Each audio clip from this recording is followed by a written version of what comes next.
Had a excuse in the debut May 26th. Was well meant by the public for the debut. Didn't run a horrible race, ran a good second, was well beat, but was clear of the third horse. And now they get their opportunity coming right back in less than a month. Actually, a month pretty much to the day. So looks to be in a good spot here. Leading rider Alexander Bendesu gets the call with his 3-year-old daughter for Galib. You guessed it, if you hear that, Galib. It's Charles Ritter and Scotty Becker, the owners and breeders of this one. Bred for the distance. As far as the off-track is concerned, I don't think they should have a problem with it. I think they're going to be fairly close regardless. And we'll just see how it plays itself out. Horse looks like I wouldn't say agitated, but it's definitely on tilt. But Scotty's a very good horseman, as you can see. He's just trying to maintain this horse. Right to the outside, 6-5 morning line favorite, who's currently second, and I believe is just coming over right now. That is Earl's Outlaw for Gabe Ratana. Decent third. This horse has had 3 races, but you start having to ask, is this horse a 3-year-old son of Tapiture? Is he causing his own trouble, or is it just bad luck? Debut, he had an awkward start. Then he got bumped hard in the second race. Third race, he broke in the air here for his debut over at Fairmount Park. And it wasn't a great race, wasn't a bad race. It was just kind of a one-paced right around the track. He looks nice and relaxed, so hopefully he can keep his composure this afternoon. He's another one that will probably benefit if there's any kind of speed. That's the problem. We really don't know what this race is going to develop into. There's not a lot of horses who have guaranteed they want the lead. I won't be surprised if Carazest, the 5, or even the 2 Summer Cyclone decide to go both for the Becker operation. The 2 horse who I've got third actually is putting on the blinkers for the first time. So that might be an indication of what their plans are. Almost 9-1 in the debut. Just kind of went once around, showed a little bit of interest early and then dropped out of it. Now they're adding the blinkers. Second career races for Scott Becker, based on a sample of 62, 34% in the winner's circle. First time blinkers, this is also a good stat. Based on a sample of 40 of them, 23% with the adding of the blinkers gets this horse into the winner's circle. As you know, he does quite well with the maiden special weights as a whole, 21% on a sample of 206. So it's an interesting horse. With the scratch of Roadman now, they inherit the rail trip. So they're going from an outside post to an inside post. I don't know how that's going to affect them, but I guess we're going to find out in probably 11 minutes. Rounding out the top 4 for yours truly, let's go to the outside. Lies and Deception, another for Gabe Ratana, where blinkers are being added to some of these horses. This one is taking the blinkers off after 2 tries, both here at Fairmount Park. I don't know what was going on. In the race on May 9th, they showed a lot of interest early and then just kind of backed out of it. Kind of lost all chance on May 30th. Got bumped at the start, was dead last, spotted the field 10 lengths, and just never recovered. So we'll see how it plays out. Victor Lara, the 7-pound apprentice, who's having a great meet. He's hitting at 29%. So we've got 2 very good apprentices here dealing with. 3-year-old son of Gormley. Now here's where it gets interesting. Gormley's pop, the grandsire, is Malibu Moon. I've mentioned this before on the program. I've had Malibu Moons in the past. One in particular was a horse called Frank the Barber, who won the Garden State Handicap and the Pomona Derby in the mud, in driving rain. So not that we're having that right now, but if it's a sloppy track, you know what? This could be an interesting race for this one. They haven't showed anything that really gives you any indication that they're ready to win. But the bettors are now hitting this horse hard, 7-2, which gives you the indication I'm not the only one who knows of the lineage of Malibu Moon. So 5, 6, 2, 9 is how I see it. If you got some extra bucks in that early pick 3 or the early pick 5, you might want to include that horse. However, it's already in for me, so I'm using the 5 and the 6. I think Cazares looks to be the top horse in the race. Whether or not we get a decent price, currently 5-2. I'd take that. Horses coming out on the track in a couple of minutes. Good luck. Hey, down in the pad, I'd like to welcome back for the third consecutive year Jareth Osborne as guest of our HBPA president, Jimmy Watkins. Jareth and family hanging out. And race number 1's going to go to him in the winner's circle. So welcome back here again, Jareth, to Fairmount Park.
In our first of 7 live races this afternoon over the soggy going. Scratch number 1, Roadman. Number 4, DeLong Shot. Wagering menu looks like this. Win, play, show wagering available. You have exacta, trifectas, superfectas, early daily double, early pig 3, and the 50-cent pig 5. Post time coming up in 7 minutes. As we dry out this afternoon, I will let you know track conditions and if they change at all. Coming up, since we had a little bit of a rain episode earlier before we got on the track, we have face painter out here for the kids, interactive games, children and teens included. Prize day giveaways featuring a $50 long shots gift certificate, a grandstand box to sit in, maybe a trophy race for you.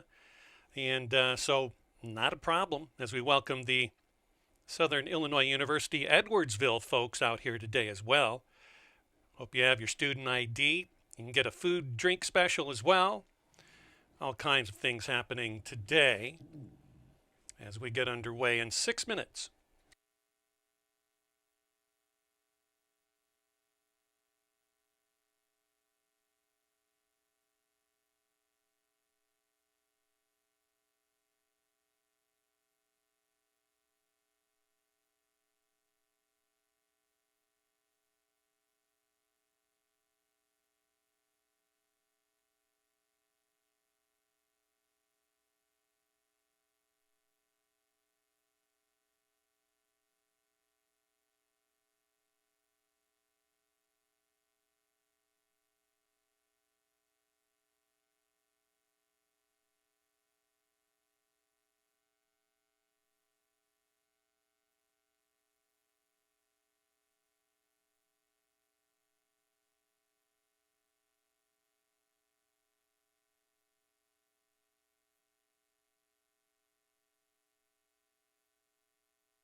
Our opening race is 3 minutes away.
One minute.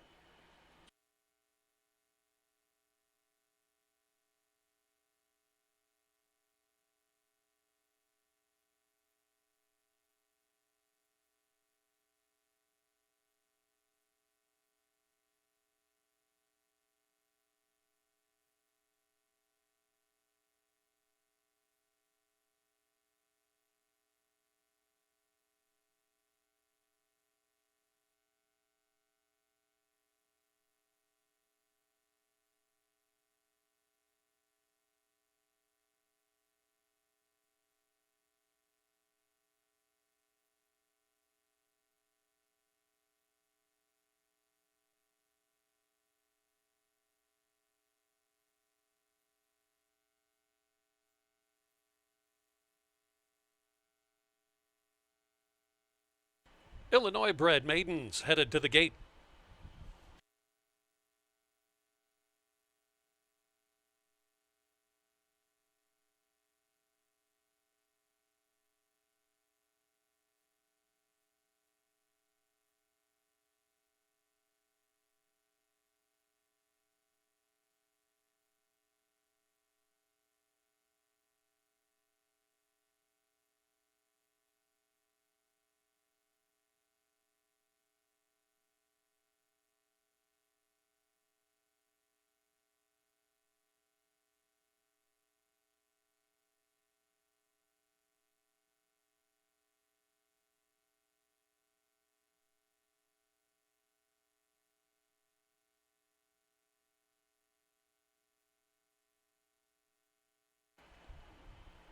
Final wagers for the pick 5. Early pick 3, early double. Less than a minute. They're loading in.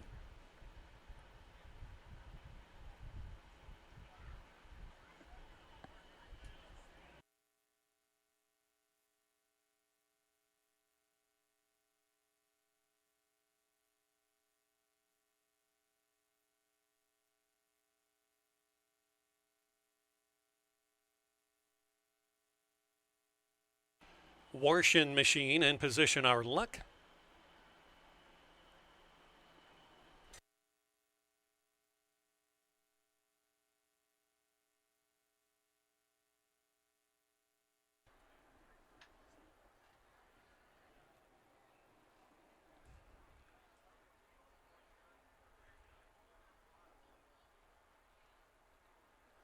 7 is in. Carazest, the filly with the boys, moving up.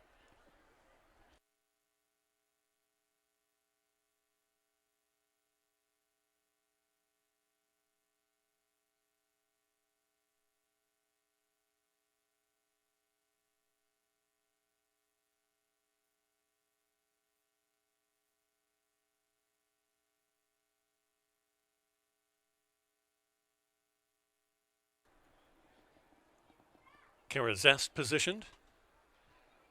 Last two, KJ's Ransom, Lies in Deception.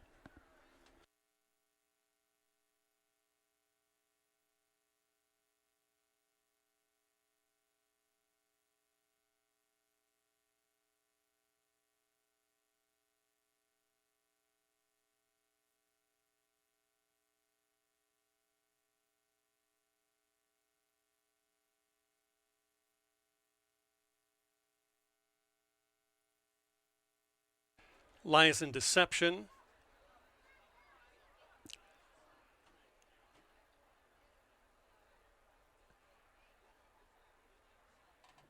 Moving in.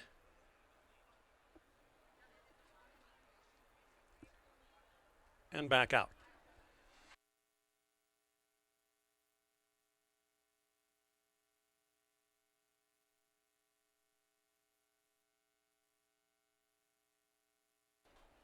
They look to be ready for a start. And they're off in the Jareth Osborne maiden race. Inward beginnings for both Summer Cyclone and Warshin Machine. Out very well is the filly Carazest, Lies in Deception up close. There goes Summer Cyclone after a wandering start. Now has the stablemate right by his side. So down the back stretch, it's Summer Cyclone on the inner and Carazest right plastered on the outside. They go past the opening 2 furlong mark. In a zippy 22 4/5 of a second, here's Earl's Outlaw on the scene in third. Running back and forth now is Lies in Deception. Far, far back to position our luck. Also no bueno so far for KJ's Ransom, and Warshin Machine has to do about 8 lengths better. Around the turn to the quarter-mile mark, a new leader. Earl's Outlaw out by about a half a length. Lies in Deception is wandering off the track about the 9 path. Speaking of the 9, still has a chance. On the inside, Carazest recaptures the lead from Earl's Outlaw. It's the filly out by a length.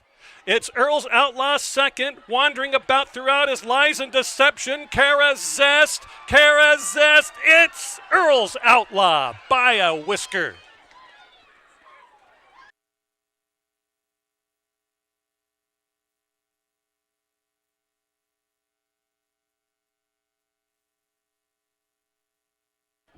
Earl's Outlaw 8-5 photo finish with the stablemate Carazest.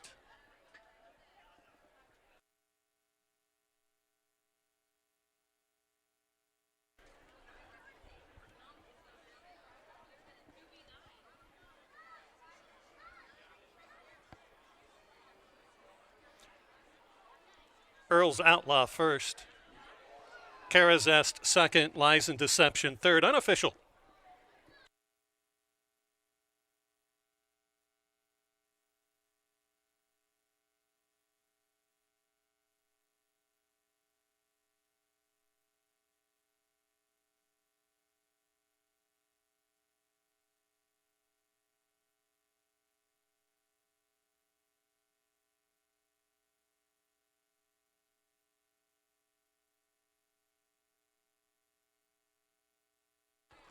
Six, 5, 9, and 3 in race 1.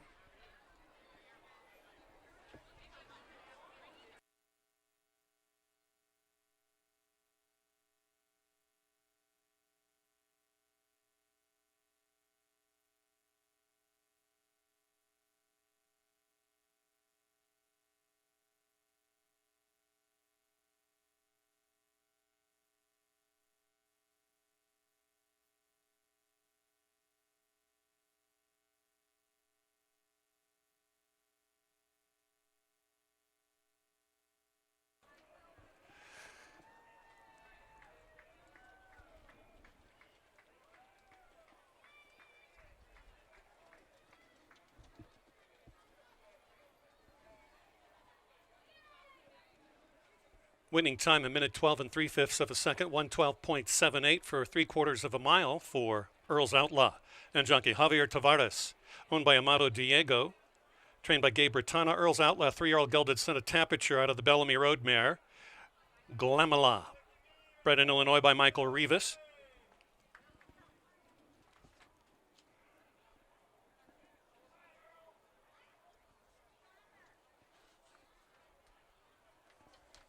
Jareth Osborne, race number 1 in the winner's circle. To greet the winning connections,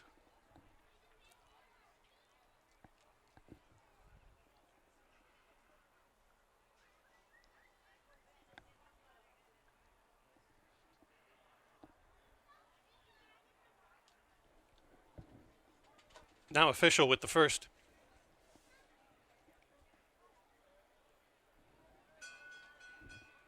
Donations made to Thoroughbred Aftercare.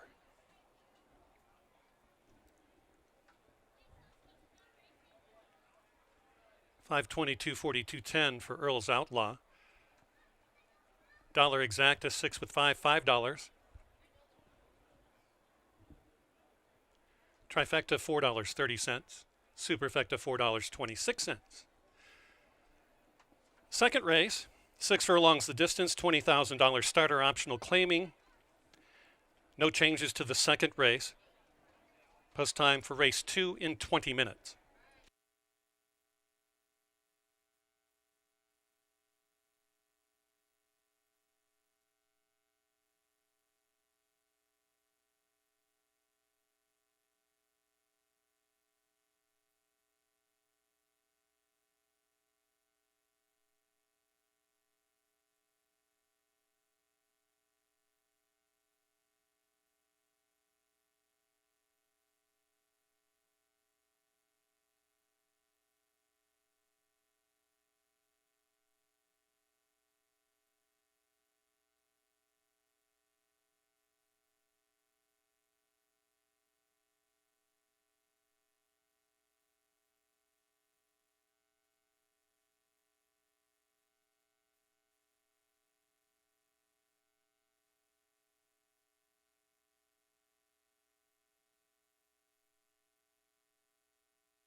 16 minutes to post for race number 2. Welcome back, everybody. Tough beat for the filly. I thought we were going to get there, but just a no-show. Something tells me that Carazest is sitting on a winner. Turn the page, though. Let's get right over to the second race to start out, a $1 pick 3 and the $1 pick 4. Also starts out a pick 3 for yours truly. So we are alive in the pick 5, but we're going to keep this train going. Horses down the track in the paddock. Let's take a look.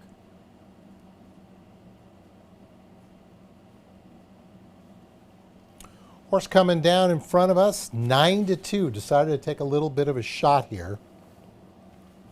American Warrior for Jimmy Watkins. I think this 5-year-old son of Warrior's Reward is very intriguing. Back-to-back seconds last time out in April and May. I think the horse is sitting on a win. Looks to be in a good spot. Probably going to need some help up front, speed-wise. But they should get it, as I think the inside 3 should be competing.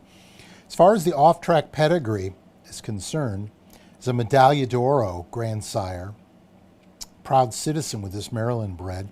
Medaglia d'Oros do well on the off-track, so I would think all right. They've tried it one time before, and I'm not sure when, but it was a third-place finish, and they received a very favorable Brisnet number for it. So I think this is a horse that does make sense in this situation. American Warrior, Ademar Santos, we mentioned his business, definitely picking up. Let's turn our attention over to the 2 horse. That is Sweet La Crema for Adrian Salazar. Comes off a 5-length win. In fact, this horse has won 2 of the last 3 races. They went in for an open 25 last time out and absolutely decimated the field back on May 30th. I think the horse does make sense. Salazar is the owner and the trainer, so he could basically run this horse wherever he wants. He opts to protect after that 5-length win, and you kind of figured he would. If he came back in another claiming race, he for sure would lose it. 4-year-old son of Rosso. The grandsire, again, here it comes, Curlin. Now, they've only had one time on an off-track, and I'm not sure when that happened. But they didn't do well. They didn't hit the board. The number was okay. But a Curlin, let's not forget, Curlin won the Breeders' Cup Classic in one of the biggest rainstorms ever at Monmouth Park. I mean, it was absolutely a bog, and he won for fun. So I will not be surprised if Sweet La Crema is a win. But this is kind of one of those races that I went 4 deep, not only in the pick 5, but in the pick 3 here in the start off. I think any one of 4 horses can win this race. The 4 horse is Chryso Alogo. Here, another one for Jimmy Watkins. Should be a little closer, I would think, than his other. Didn't really run well against that 25. A lot of the horses are coming out of that 25 open on May 30th. And, they were 4 wide. I don't know if that's big enough an excuse, but they came across as very one-paced. They just really never lost or made up any ground the whole way around. Bendesu has been a horde for the last 3 races and won with this horse for an optional 15th on May 12th. Stays aboard, so that's definitely a positive sign for the Clean Living Racing Group. Again, Medaglia d'Oro, Bolt d'Oro.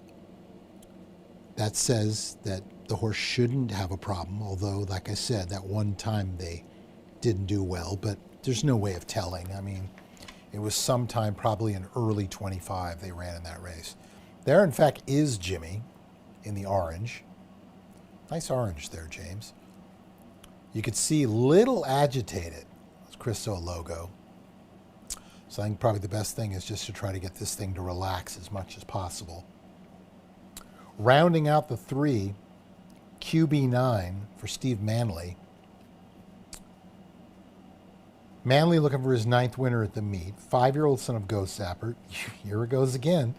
Ghost Sapper, and I had the privilege of working the Breeders' Cup the year he won down at Lone Star Park. He's another one. Does not matter. Rain, dry, flaming glass. This horse runs. So it'll be interesting to see how QB9 adapts to this one. They were a winner on May 9th here against Optional Claiming Group, wire to wire. Then just had nothing to say in that common race on May 30th. Another one, just floated around the whole way, fifth in a field of 8, never lost, never made up, just once around the track. So it'll be interesting to see if this one improves. But because of that, because there's so many question marks here, I decided, you know what? I'm going to take all 4 of them. So as far as the pick 3 and the second leg of our pick 5 is concerned, I'm going with the 2, 3, 4, and 6. But I'm kind of thinking American Warrior, Jimmy Watkins. I think today could be the day for this one. Horses getting ready to come out on the track, 10 minutes to post, race number 2. Good luck.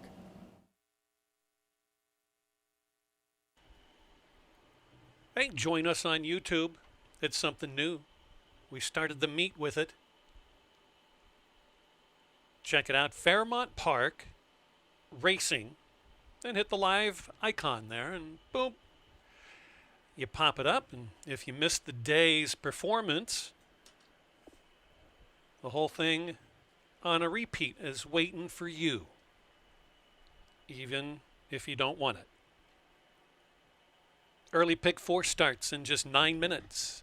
And again, every race today, we will mention this next Tuesday coming up. Due to the heat, we will be starting at 11:30 a.m. for the first of 8 races here. So make a note of it.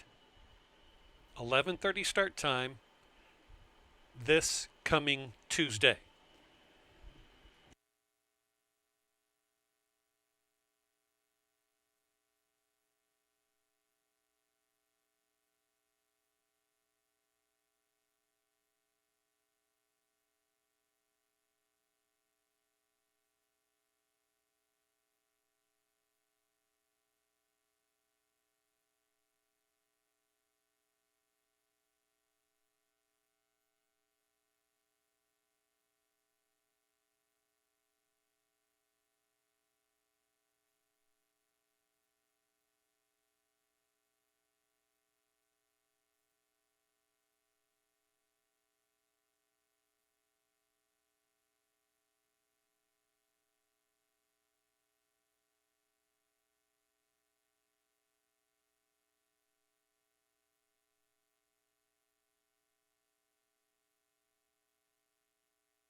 Just having a little bit of waiting here as there was some lightning up to the north. And horses coming out now for race number 2.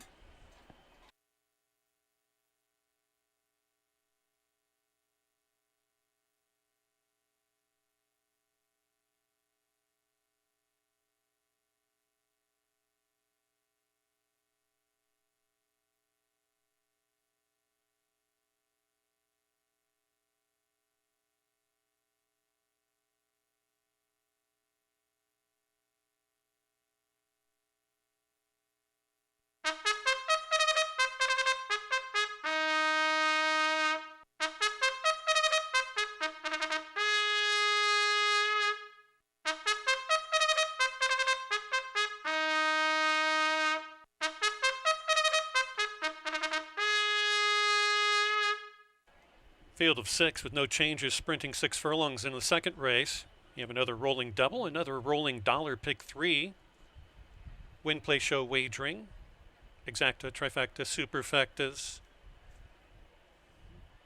And the early dollar pick 4. Post time just about 2 minutes away.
Still have at least 1 minute, at least.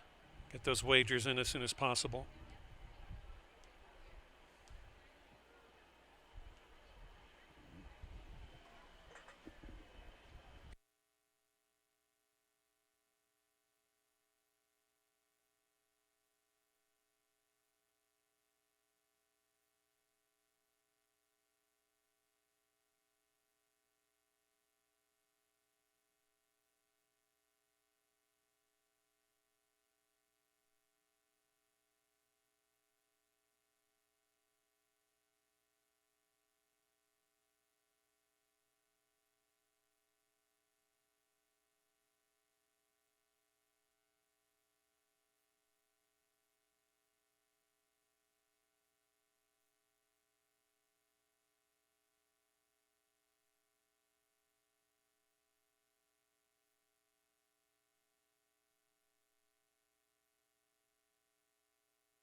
Thanks for being here this Saturday for Family Fun Day at Fairmount Park. Be sure to stop by the tent for interactive games like Plinko and Giant Jenga, plus face painting for the kids.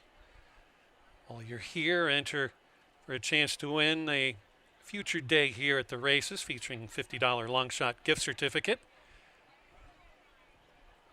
grandstand box experience, and more exciting prizes. Welcome again as we dry out. Horses will be headed to the starting gate for the running of the second race in about a minute and a half.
Field heading to the starting gate.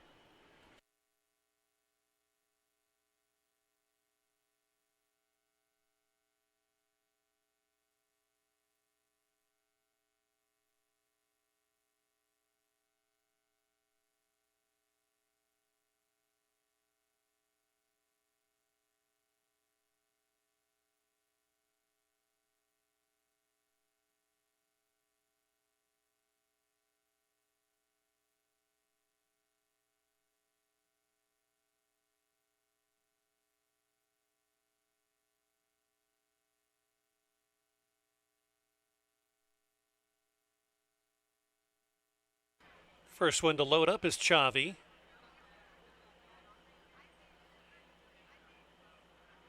Criso Alogo.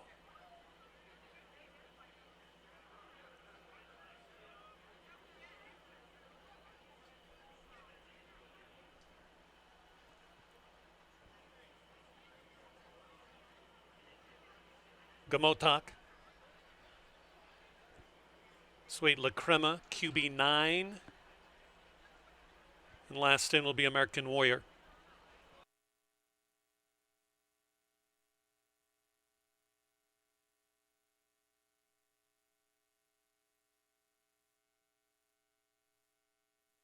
They're in the gate. Flag is up.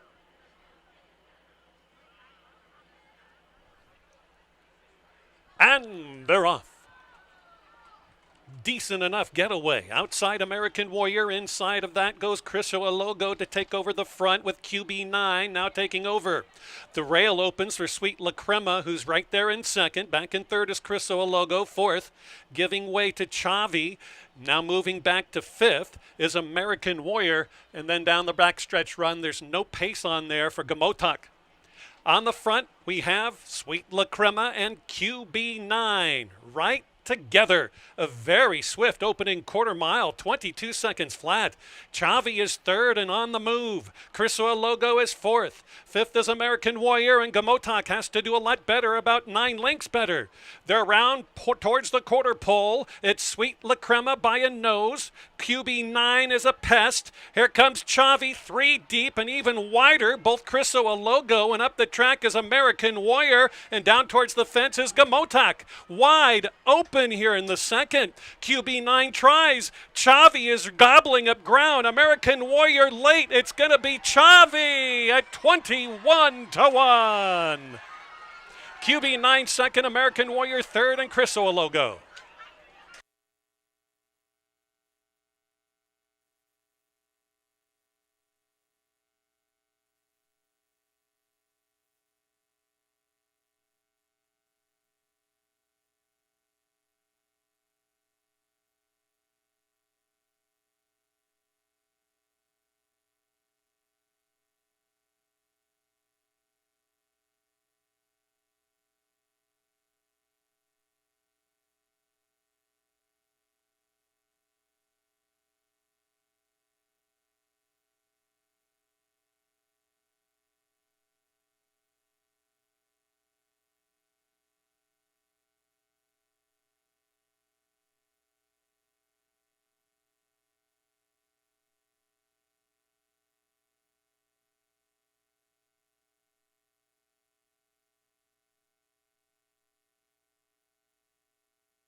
That is why you hit the all button.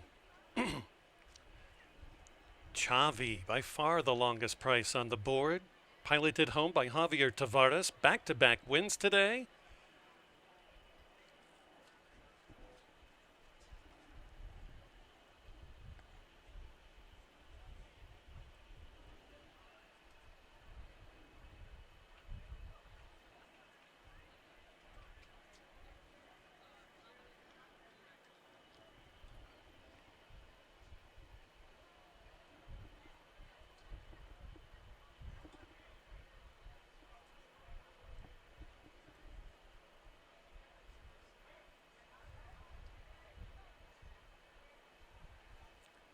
Welcome back to the winner's enclosure. Winner of the second race, number 1, Chavi and jockey Javier Tavares with riding double.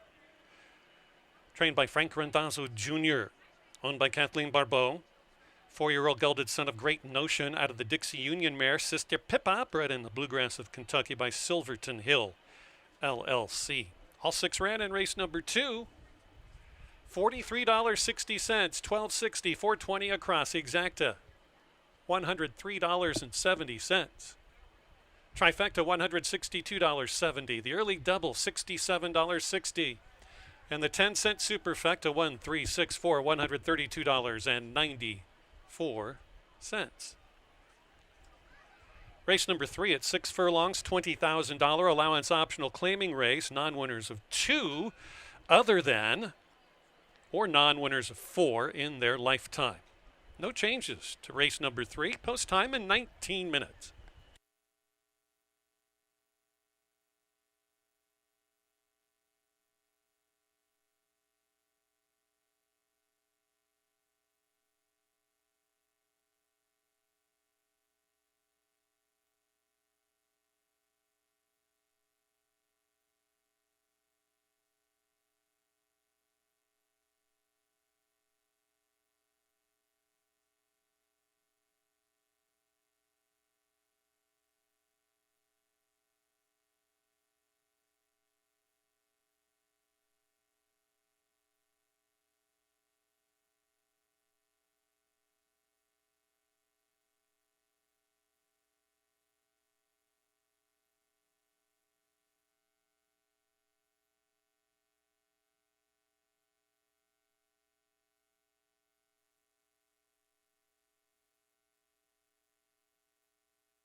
15 minutes to post for race number 3. Welcome back, everyone, especially our folks who are watching us over on YouTube on the Fairmount Park page.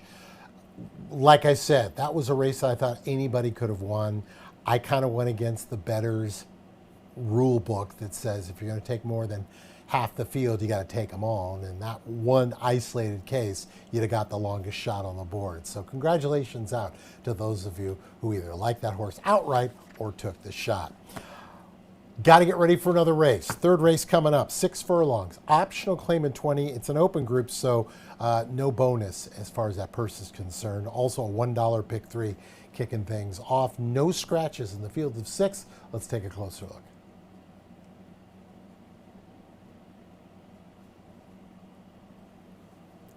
In the field, I'm looking at the horse right in front of you there, and that is Committee of One for Lori Plasters. You know my thoughts on Lori. I think she's a tremendous horsewoman.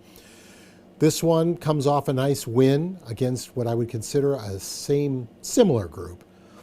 The conditions were a little different, so obviously she gets to protect this 5-year-old full horse, son of Mendelssohn, whose pop was Scott Daddy. Scott Daddy liked the off track. Smart Strike, who's the sire of the Dam, kind of liked the off track. So this horse has had 3 tries, 0 for 3, but 2 seconds and a third, gets a huge Brisnet speed index number for the distance at an off track. So this horse, I just think you put it all together, and that's probably the way I want to go. It's got the speed. There's a couple of horses might go out with them, but they draw the outside post, so I think it gives them a distinct advantage.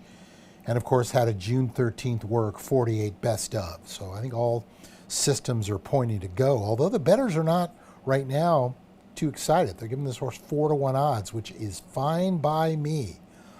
I wouldn't mind. Second time off a year layoff for this one. Second off the layoff, Lori hits it about 11%. Let's talk about the 2 horse, Dark Vintage. 9-5 morning line favorite. Currently a 9-5 for Scotty Becker. 5-year-old, another full horse.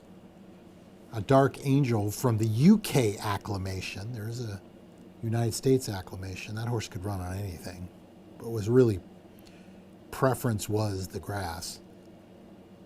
This is the X factor in the race. I just don't know what they want to do. I mean, you know, this horse has been competing on the grass. The works have been good, though, since coming over here. May 8th, got a bullet, 48, then showed up on June 5th with a 48-3, and then shows up on the 19th with a 49. So they were all very strong works. Scotty with his shippers hits at about 19%. That's based on a sample of 183, so you can definitely use that one. Second time off the layoff, tried the grass over at Horseshoe, 23% on a sample of 163. So, I mean, it's a big what if. Good looking gray. So we'll see how this thing plays itself out. Move our attention over to the 6 horse, Diamond on Ice. This is a 5-year-old Brahms. Frank Randazzo, congratulations to Frank. Longest shot on the board. He gets the W for his 4th winner of the meet, looking for his 5th here. Horth likes the distance. 13 of 16 have hit the board. 4 winners, 6 seconds, and 3/3. The number's okay. 0 for 3 on an off going, but 1 second to speak of. That was on a muddy track last August here. Came up for a very competitive second as the second choice in the wagering. So I think, you know, the horse makes sense. You get the leading rider, Alexander Bendesu. Looks good. Nice and relaxed, ears going back and forth, very aware of what is around him. He's got 20 races under his belt. This is as much a racehorse as you're going to find. 5 winners, 7 seconds, 3/3, approaching 127,000 in earnings for owner-breeder Terry Jansen. Looks like a good horse. The 5 horse rounding on our top 4, that will be Bureau for Jessica Jelinski. Jessica making the most of the opportunities she's gotten. Hitting on around the 15% marker, so the barn's getting the job done. This is a 7-year-old full horse. Don't see a lot of 7-year-old full horses around. They're usually geldings by this point. But if you don't need to, why? The numbers are very respectable. 4 for 22 at the distance. 14 of the 22 hitting the board. Gets a 90 in a Brisnet speed index. If you believe in those Brisnet numbers, and I do, I think it makes a lot of sense. Off track, this horse has got some tools. 10 tries, 2 wins, 3 seconds, and a third, also receiving a 90 in the off-going. So this might be the big surprise of the group. What kind of a price are you getting? Well, not really. See, again, and I always like to bring this up, you look at the board, and I've always been told, if you don't have a strong opinion, look to the board. It may give you an indication of what's going on. Well, the board is telling you everybody's got a shot in this race, and I tend to agree. So, 4-2-6-5 is how I see it. The 4-horse committee of 1 hopefully is 1 wire to wire. Horses getting ready to come out on the track. Good luck.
Race number 3 to come up in 6 minutes. It's an allowance optional claiming race.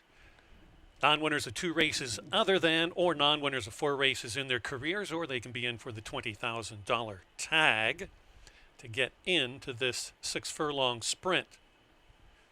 Rolling doubles, rolling pick 3s, exactas, trifectas, win, place, show, dime superfectas. Get into it. Southern Illinois University, Edwardsville students and fans, today's your chance to enjoy exclusive SIUE offers at Fairmount Park. Enter by 3 p.m. today for the opportunity to watch Race 7 from the winner's circle. Stop by the marketing tent and show your school ID, or be showing off your school spirit with proper attire. 8 lucky winners will be drawn and contacted following race number 5 today. Winners must be present to claim their spot. You can enjoy $6 combo meals for SIUE students.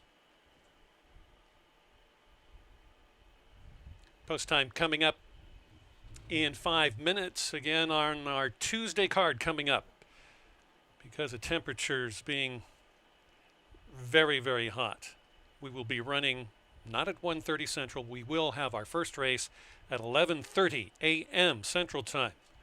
on this coming Tuesday morning. Hope you can adjust your time and come on out and spend part of the steamy Tuesday with us as we get going early at 11:30 in the morning.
You have 3 minutes.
One minute.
Field of 6 headed towards the starting gate.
Field load again for the third.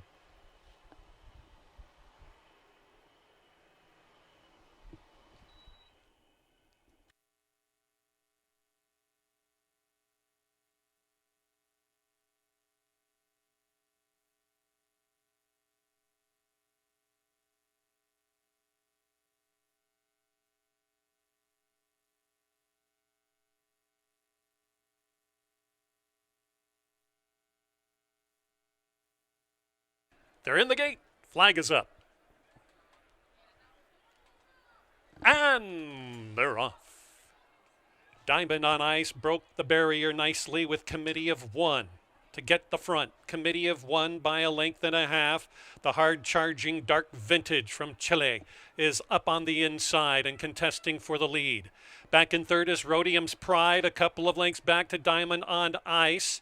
Next comes Wildwood Reuben, and last is late-running Bureau. Highly contested opening quarter mile again, 22 and 2. It's the Invader, Dark Vintage. Now collared, Committee of One. Get side by side. These two have squirted right away. On the move late is Diamond on Ice. Past the 550 onto the 440. It's nothing between Dark Vintage and Committee of One. Well back to Diamond on Ice, who's floundering. Nothing coming from far back. The match race is on. Into the stretch run. On to the rail is Dark Vintage. Dark Vintage has put the field away and scampers clear. Well done, Dark Vintage for Ritter and Becker. Another one to score by 6.5. Committee of One second. Diamond on Ice was third, and then Bureau.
Race 3 is now official.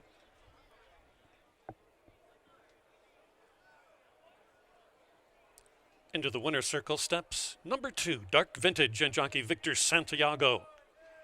Co-owned by Charles Ritter and Scott Becker, trained by Scott Becker, the 5-year-old gray son of Dark Angel. Out of Holy Roman Emperor, the Mums. Bred in Ireland by KCS Bloodstock Limited. 5 to 2 second choice. The backers paid $7 for $42.80. Race 2 and 3 double $40.60. Exacta for race 3 $11.40. Trifecta $15.30. Superfecta not quite $6. The early pick 3 with the 21 to 1 shot in race 2 $361.40 for $1. Coming up, race number 4. Make the jockey on the 5, Lally, Frank Reyes. Frank Reyes to ride number 5 in the upcoming 4th race. Post time for that in 20 minutes.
15 minutes to post for race number 4. Welcome back, everyone, especially those of you who are watching us now on YouTube. It's YouTube Live. Go to the Fairmount Park Racing page and you'll get us live. It's just like that. A bit of second-itis for this guy today. We've been very, very alive in a lot of the multi-race exotics, but that longest shot on the board in the second race kind of knocked us out of everything. But guess what? It's time for another $1 pick 4. So let's get back up on that beam, shall we? Let's take a look at the runners.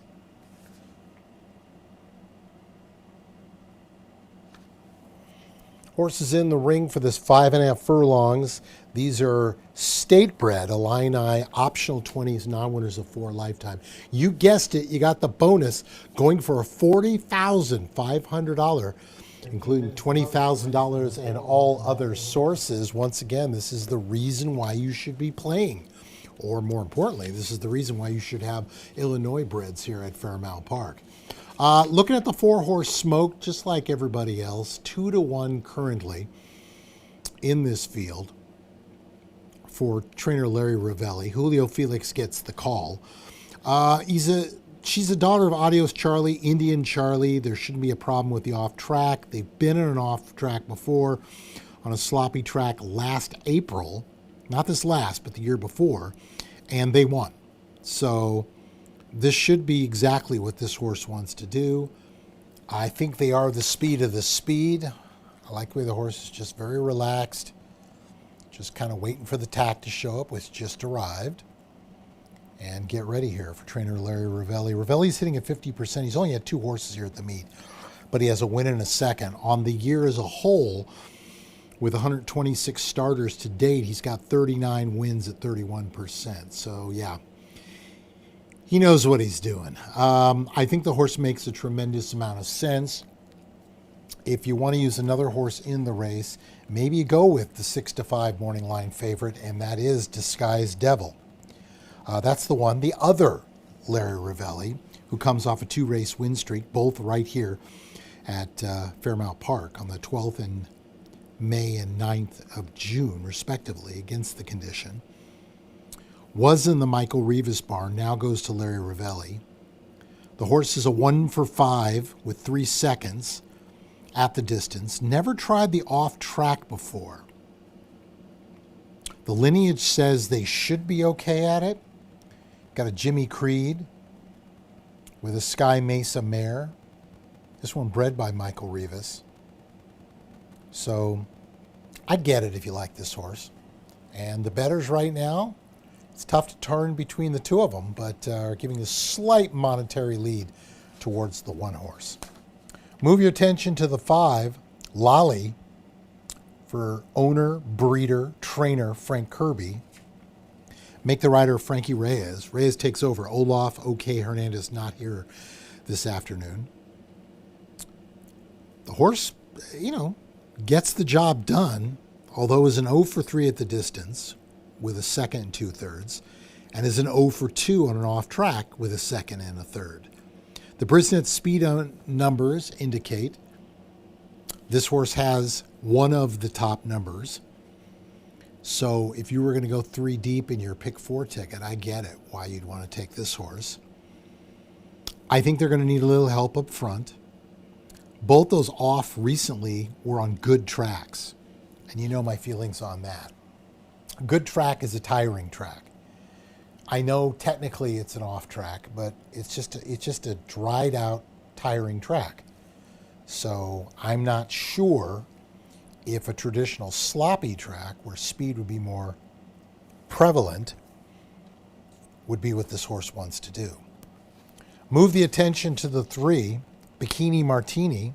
Sounds like fun. Eddie Essenprice, the conditioner, 4-year-old daughter of Yorktown, who's popped with Speightstown. 0-for-4 at the off track, 1 third-place finish.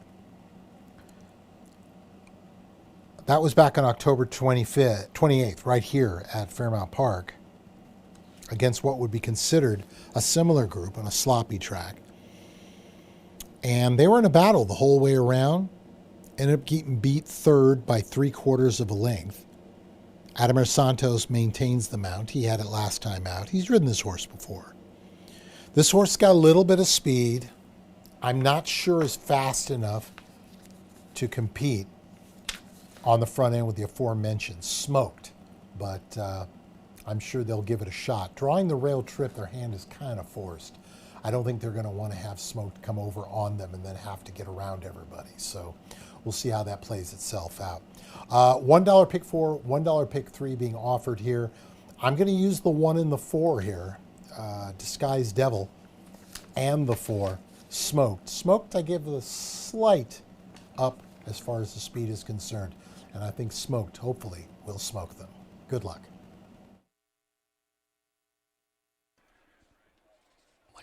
Like to welcome out our groups this afternoon. Missouri Legislative Group, Bruce Banks, and Excel Entertainment. Thanks for being out here, ladies and gentlemen. Race number 4 is Run in Honor of Mandy and Steve and their wedding celebration.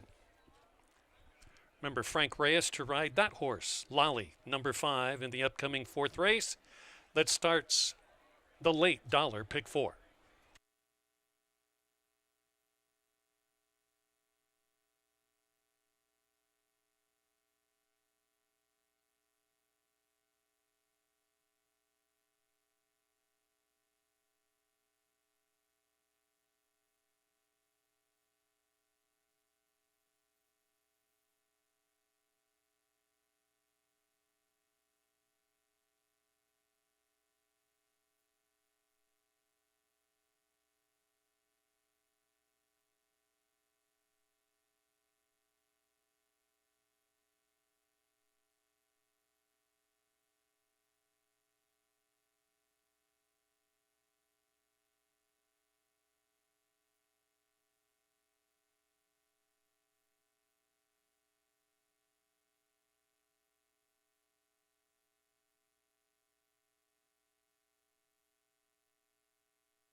Field of 7.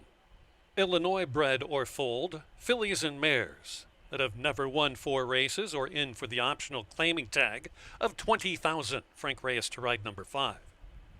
Race number 4 in honor of Mandy and Steve, finally married. This starts the late dollar pick 4.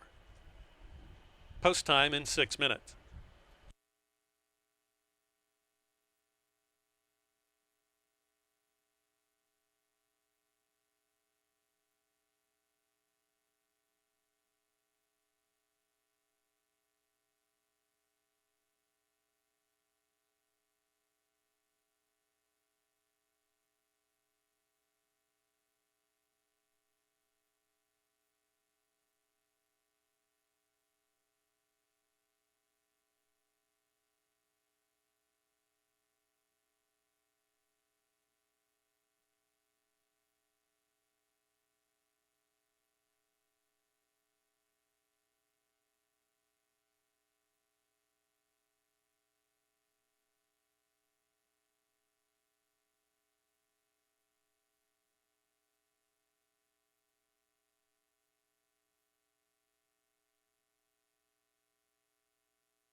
All wagers for the fourth. Less than 4 minutes.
Illinois bred or foaled fillies and mares going 5 1/2 furlongs in race 4, coming up in 1 minute.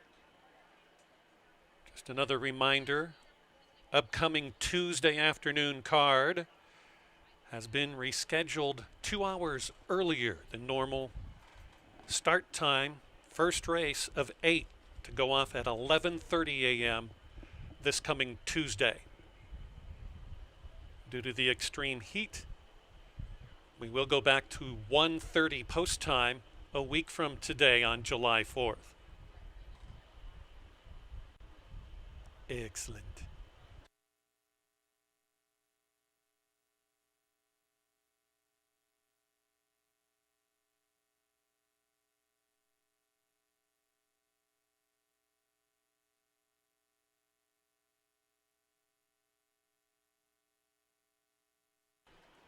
Looks like they're headed towards the starting gate.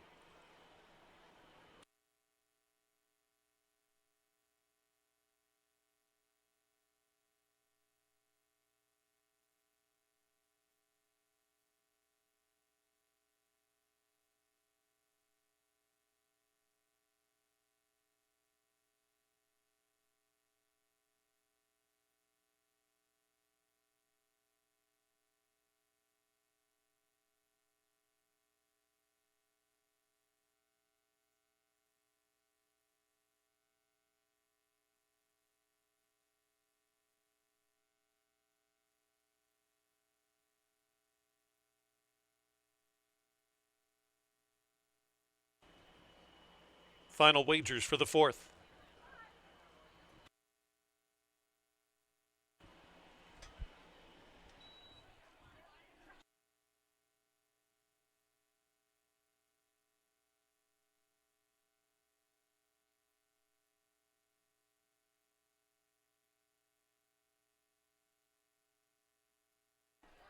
Disguise, Devil, and Smoked move in.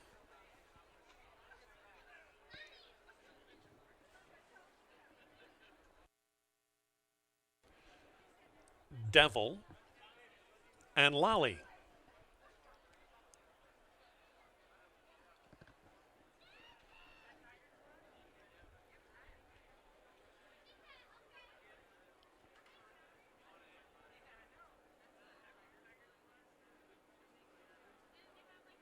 Irish Spark, Bikini Martini move in. Last one in, Vasaria's Image.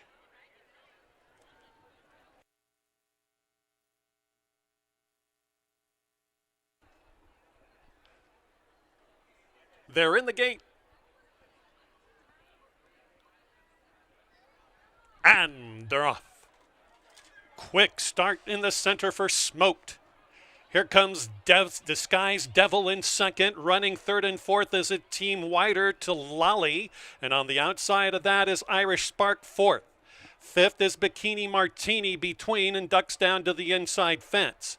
Next comes Devil, and the late running Vassaria's Image trails by at least 9 lengths. Speed is on. It's Smoked, out by 4. From Bikini Martini and Disguised Devil, looking for 3 wins on this track in a row, but is under a drive. Well back to fourth. Lolly is losing ground. Not interested is Irish Spark. Ducking down in between rivals on the inside is Vassaria's Image, and last around the turn and into the straight is Devil. They all have to catch Smoked. Smoked on the board as the pari-mutuel second choice at 3-2. Here comes Disguised Devil back into it. Bikini Martini as well. On the rail, Vassaria's Image. It's Smoked. Smoked to win, gate to wire. Disguised Devil completes the exacta from Larry Ravelli.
Awaiting number 4, Smoked. Mandy and Steve finally getting married, back with a host of folks in the winner's circle. Smoked, owned by Patricia's Hope, LLC, conditioned by Larry Ravelli, 4-year-old daughter of Adios Charlie, out of the Lit de Justice mare, Rooney Doodle, bred in Illinois by Richard Raven.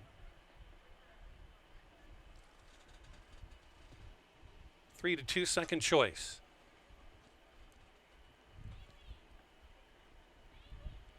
The winning time, 5 1/2 furlongs, a minute 5 3/5 of a second, 105.71 seconds. Race 4 is now official.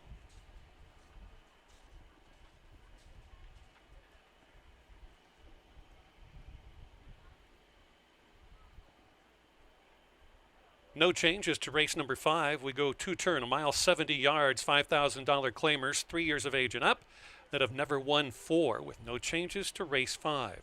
Pick 3 for races 2, 3, and 4, $492.70. Smoke paid $5, $260, $220. Exacta $420, trifecta $560. Race 3 and 4 double $15.60. Superfecta right around $4.25. Race 5 is next in 20 minutes.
Welcome back, everyone watching here on track. Also, all of our friends watching now on YouTube with the Fairmount Park live channel, or page, I guess would be the best way to put it.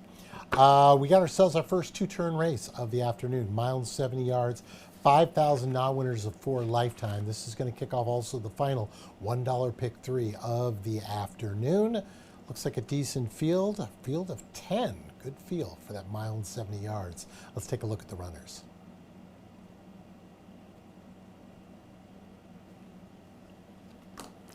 Horses coming on over, the horse right behind the pace setter, as it were. That is the 8 horse, top selection for yours truly, and that's Pete's Legacy.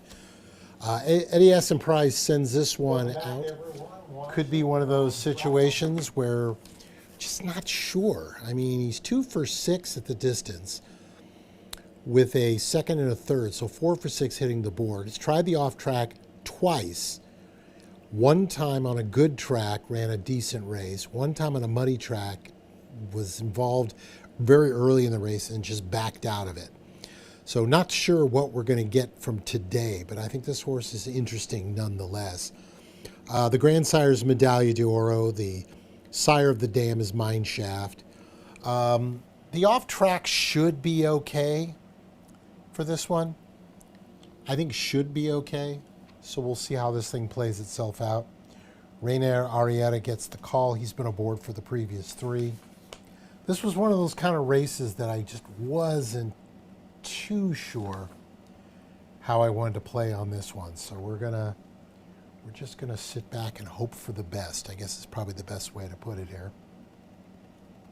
The 2 horse, Reveille Valley, or Reveille Valley, I believe is how you would say it, for Tammy Hornsby. This one was in the Burl McBride bind over in Arkansas with this Arkansas-bred 5-year-old son of double Irish.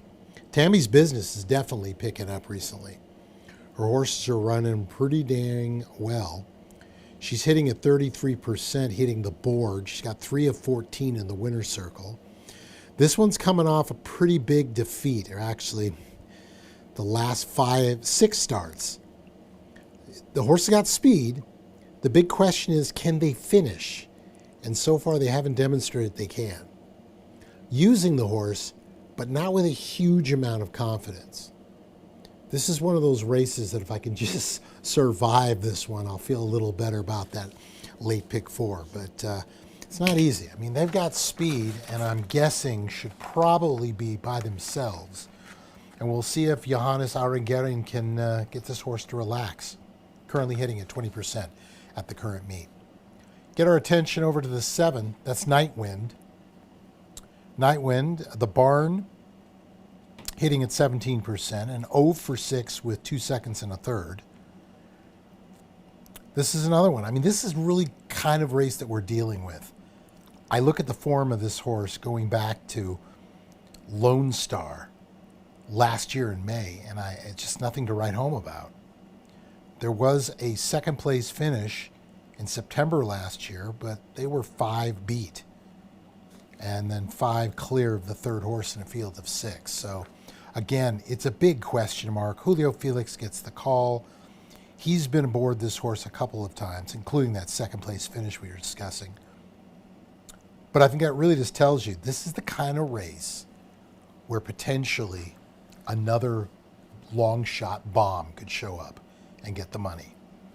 Rounding out the group is the 3-horse Severance, not the series, but the horse. In fact, I just jumped into that series. It's interesting. I don't know how long I'll go with it, but it's interesting nonetheless. Adam Scott, very good actor. 5-year-old gelded son of Amy Flatter.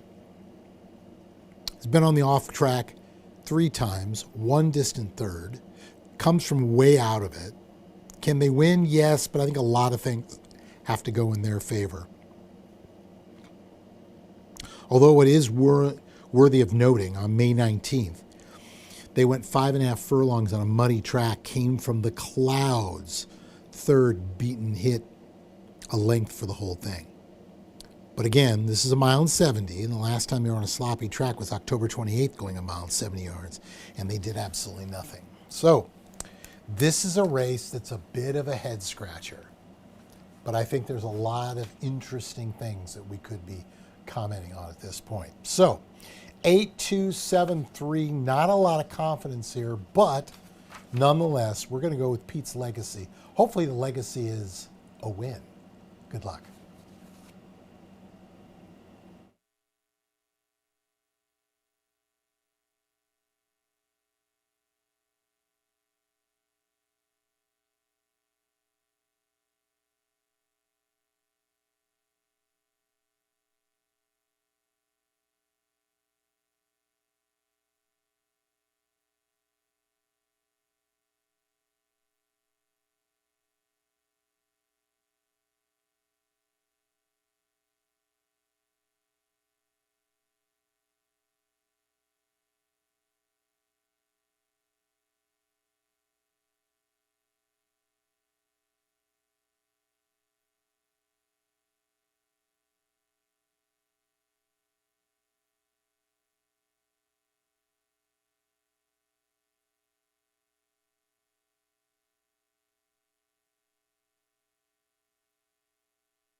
Race number 5 to go the two-turn distance of 1 mile and 70 yards. Non-winners of 4 races.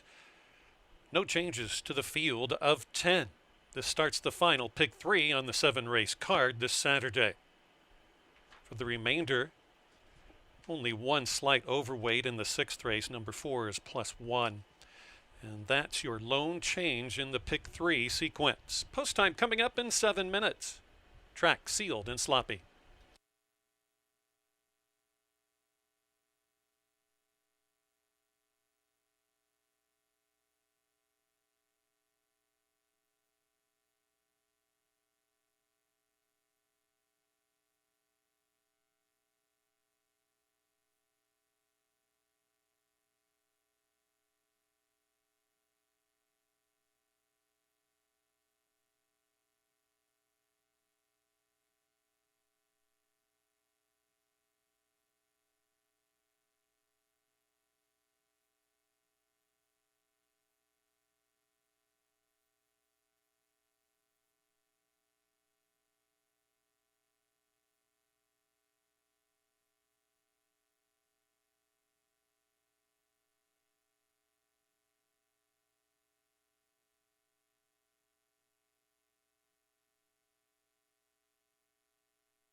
Fifth race is 4 minutes away.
Still have a little more than 1 minute.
Field is approaching the starting gate.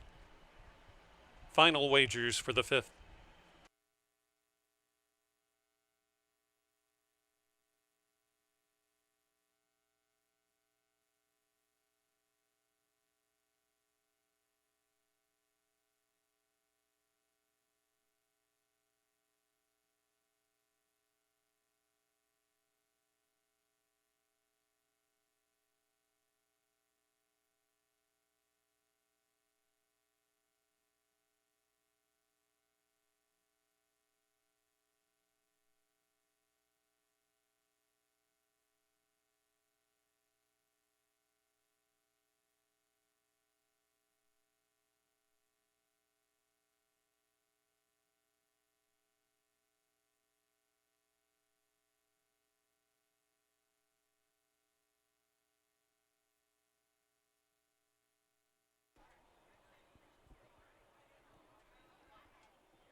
Loading in.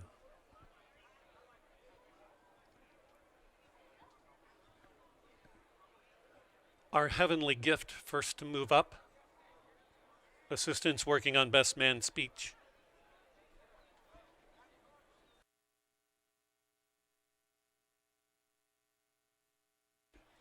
Night Wind.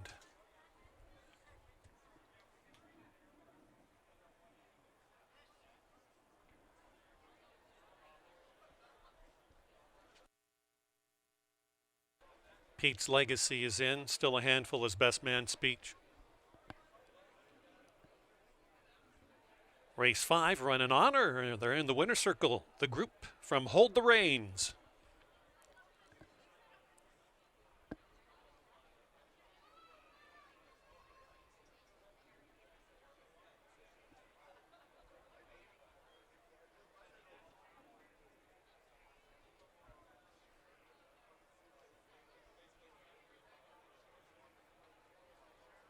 Still working with the 1.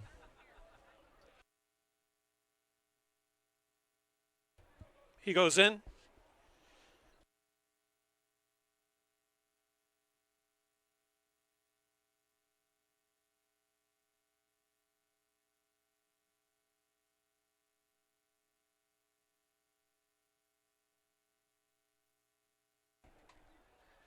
Reveille Valley. Severance.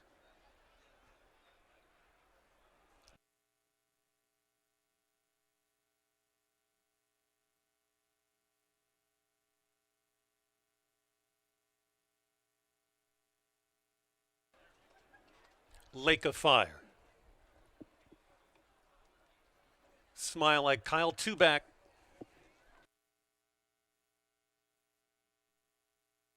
Gold Jerry. And outside to the mare with the boys, Wicked Sky.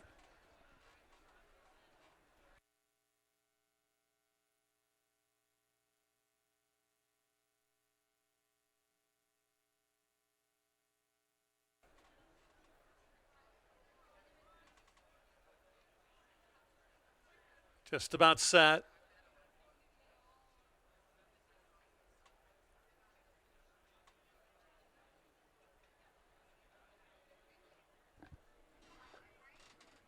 They're in the gate.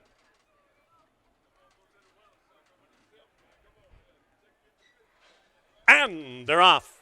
Slow into stride, Reveille Valley and Wicked Sky. Out very well in the center is Lake of Fire to dictate terms.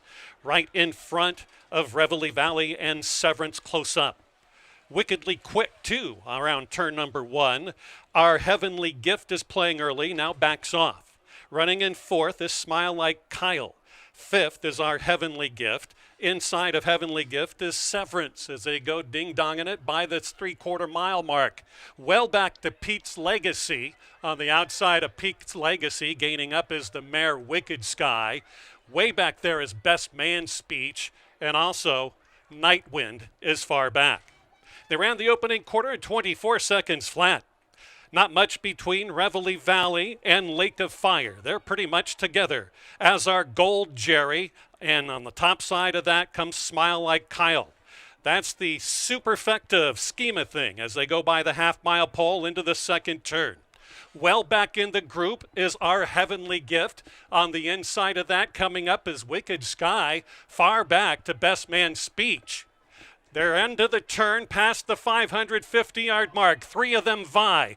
Reveille Valley and the Venezuelan Johanna Zarangarin out to a 1.5 length lead. She wants to get out, though, and is really impairing Lake of Fire. On the turn, here comes Wicked Sky, who's gaining up, and it's the mare, Wicked Sky, who takes over proceedings in deep stretch.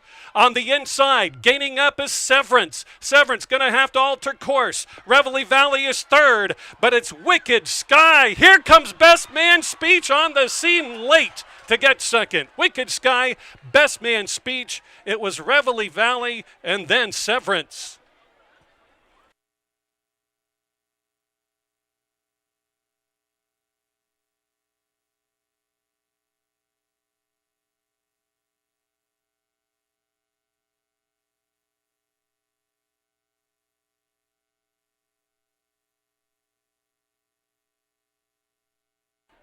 Wicked Sky 20-1.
Race number 5, run in honor of Hold the Reins, and it goes to the mare with the boys. Number 10, Wicked Sky, a jockey Travis Wales, owned by Warchal Thoroughbreds LLC. John Wainwright, the trainer. Wicked Sky is a 6-year-old daughter of Wicked Strong out of the Bandini mare by Leah. Bred in Illinois by Dr. Terry Morgan. Winning time for a mile 70, minute 46 and 4/5 of a second, 146.91. Race 5 still yet to be made official.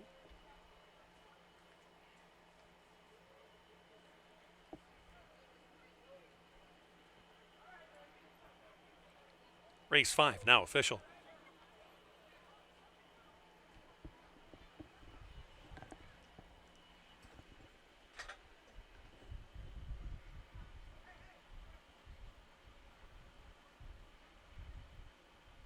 Wicked Sky paid $41.40 to win, $19.80 to place, $12 to show.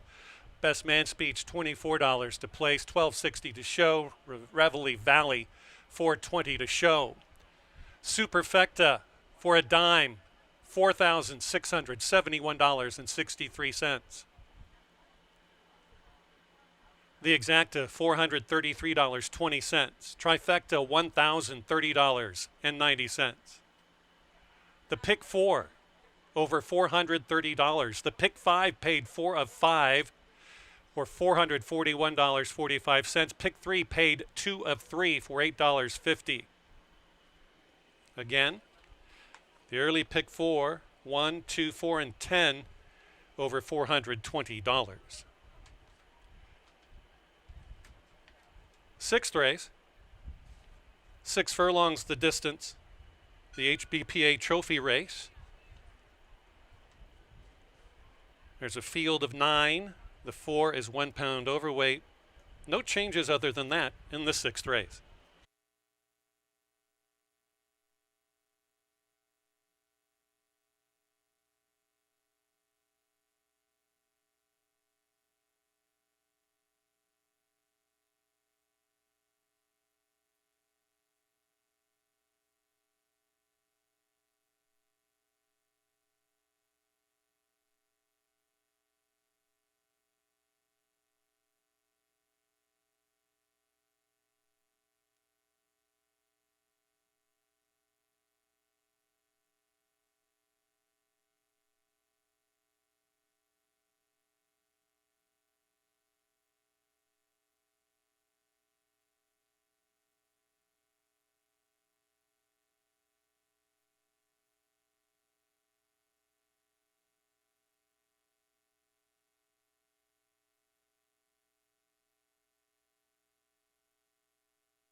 15 minutes to post for our 6th race on our 7-race card, the late daily double.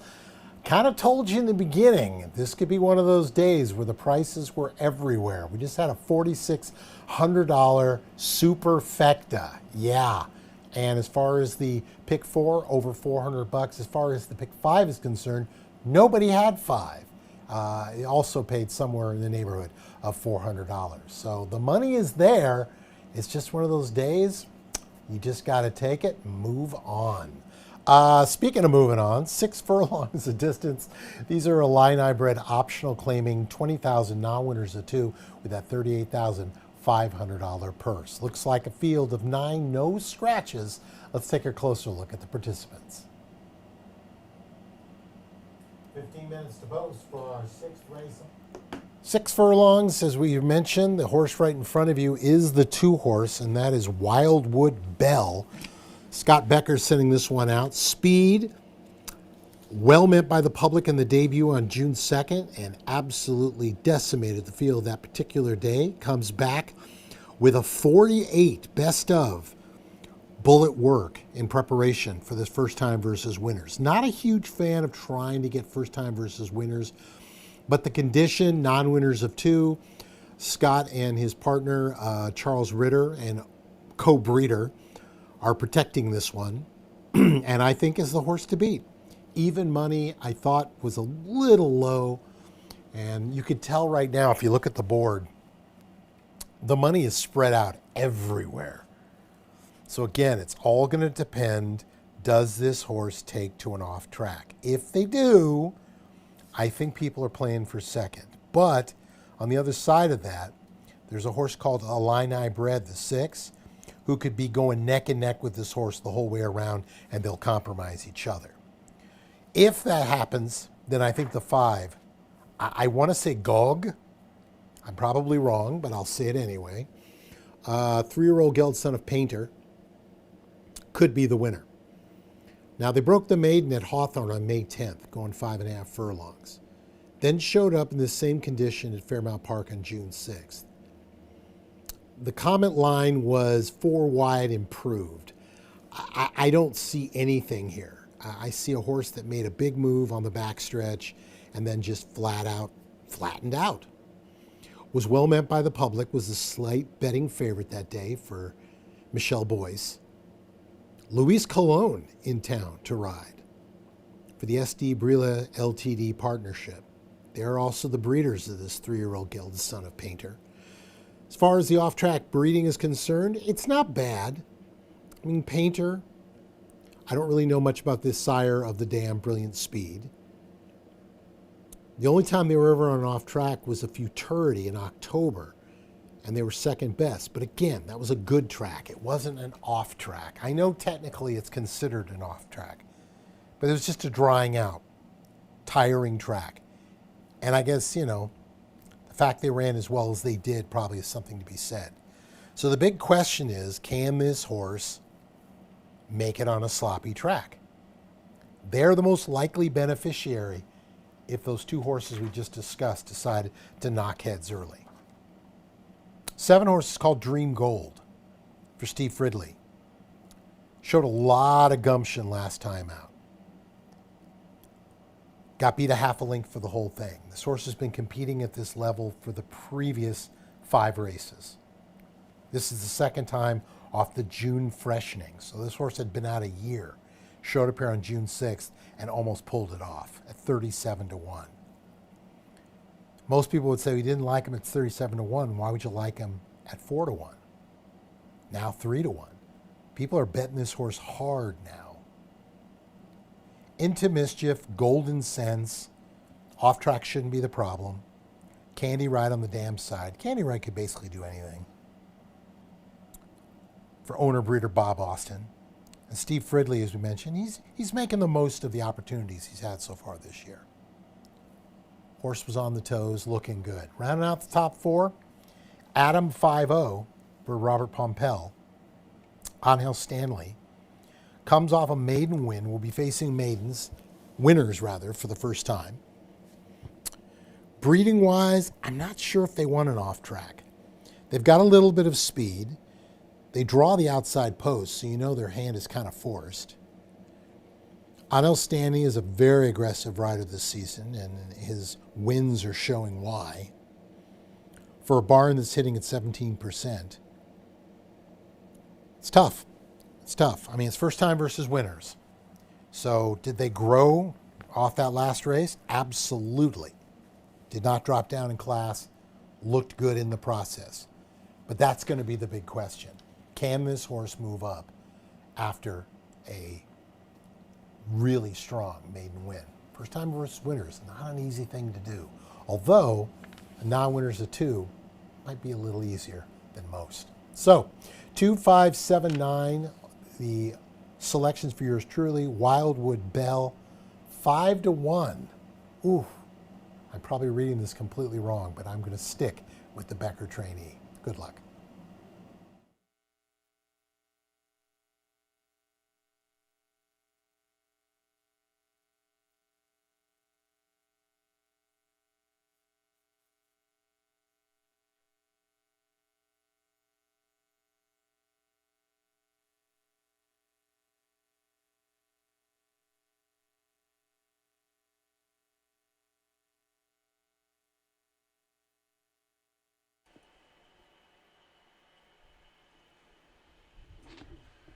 Ladies and gentlemen, your attention please. In this 6th race coming up, number 9, Adam 5-0 as a gelding. Number 9, Adam 5-0 in race number 6 is a gelding.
Illinois bred or foaled, $20,000 allowance optional. Claimer sprinting 3/4 of a mile, non-winners of 2. Again, number 9, Adam 5-0, a gelding. Post time to play the late daily double is in 6 minutes.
one more time. Tuesday's adjusted post times due to the extreme heat scheduled for the 30th. Coming up this Tuesday. First of 8 races to go off at 11:30 Central Time. 11:30, not 1:30. We'll go back to 1:30 a week from today.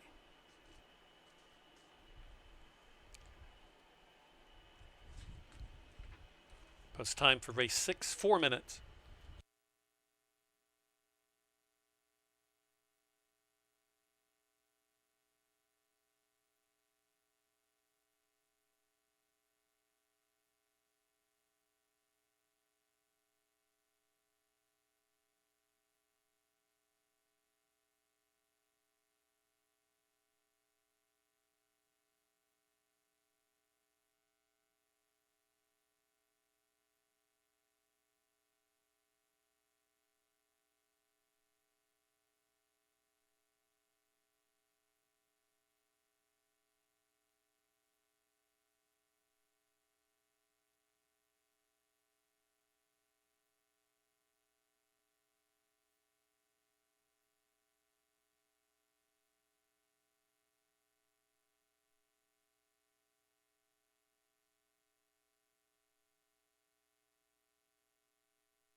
One minute.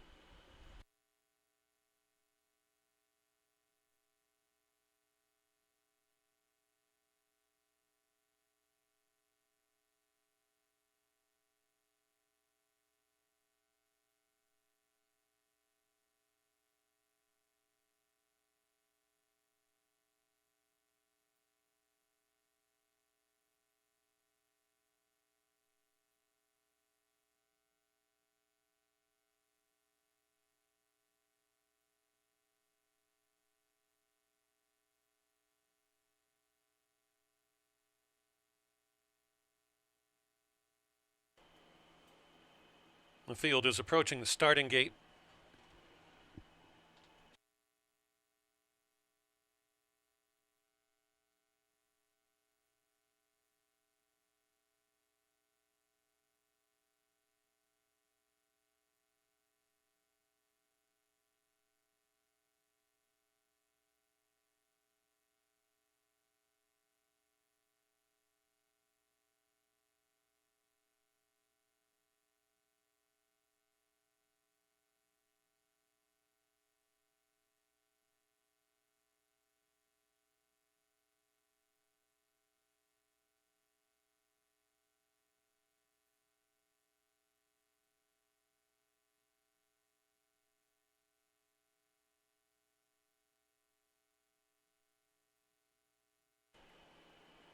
Sixth race field has reached the starting gate, loading in.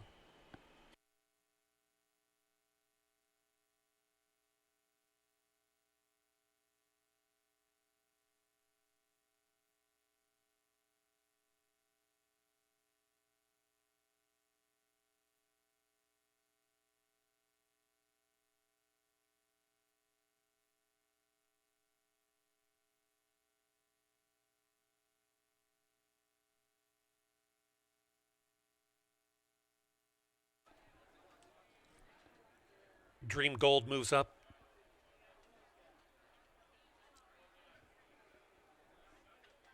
Baby, I'm Hammered. Playground Warrior.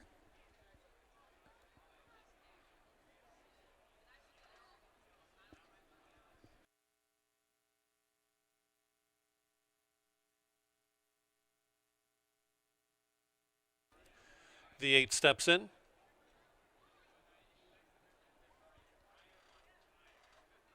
Adam, 5-0 from the outside stall. They're at the post. Flag is up. And they're off. Good start right in the center for Illini Red, who takes up the flight. Baby, I'm Hammered up close in second. Wider to Playground Warrior third. Fourth on the outside, Adam 5-0. Fifth along the rail is Something to Believe In, is passed by Wildwood Bell. One of the top wagering choices is now loose and tries to get right between rivals. Backing out of it, Something to Believe In is passed by Dream Gold. And last down the backstretch is Late Running Go. And way back there's absolutely no pace around the first turn for that is way back there to Dream Gold. And on the front, it is Illini Red by a length and a half over Baby I'm Hammered. Moving on up is Adam 5-0. Circling up on the far outside is Dream Gold. Right between Pinched a Bit is Baby I'm Hammered. Trying to make a race of it late. Down along the fence is Something to Believe In along the rail. Deep stretch, final furlong. Illini Red trying to last. Between runners, Adam 5-0. Down the center, Dream Gold. Coming back, Baby I'm Hammered. Baby I'm Hammered. It's Dream Gold to score at 4-1. Baby I'm Hammered was second. Then it was Illini Red third, and Playground Warrior on the inside might have got fourth.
Into the winner's circle steps winner of the sixth race, number 7, Dream Gold, and jockey Corey Orm. Owned and bred in Illinois by Bob Austin, trained by Steve Fridley. He's a 4-year-old gelded son of Golden Sense out of the Candy Ride mare, Dovecote. Winning time 1:12 and 2/5 of a second. All 9 ran in race number 6. The exacta 46.50. Trifecta $222.20. Race 5 and 6 double $143.60. 10-cent superfecta $309 and change. Pick 3 for races 4, 5, and 6 paid 2 of 3, $16.20. Seventh and final race, $6,250. Filly and Mare Maiden Claimers. 5.5 furlongs will be sprinted with a field of 10. No changes for the seventh and final race. Post time in 20 minutes.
We're looking at 15 minutes to post for that seventh and final on our card today. Prices, prices, prices. It's been one of those days, and hopefully you've been making the money here. I'll have to be going back to the drawing board.